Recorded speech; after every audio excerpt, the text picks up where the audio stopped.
Hello, just wanted to give a little bit of an update on my truck project. So I've installed a ranch hand bumper and gone through and replaced the factory wiring winch hook with a aftermarket one so that it's not dangling around beating everything up in the front. And then the project I've been working on today is installing a Garmin Get dash cam. It's the dual. So I've got that here set up.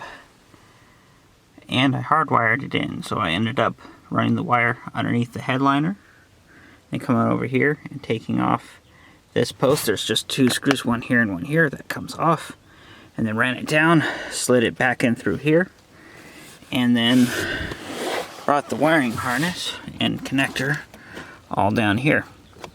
In here there happens to be two fuse locations that are marked in your owner's manual as being not in use, so I went ahead and grabbed taps and tapped into that fuse panel, so I'm able to draw power, one for constant power and one for ignition power. And to get access in here, you just have to pop a couple access panels off, and pretty straightforward. Then I just zip tied it all together to keep it nice and tight.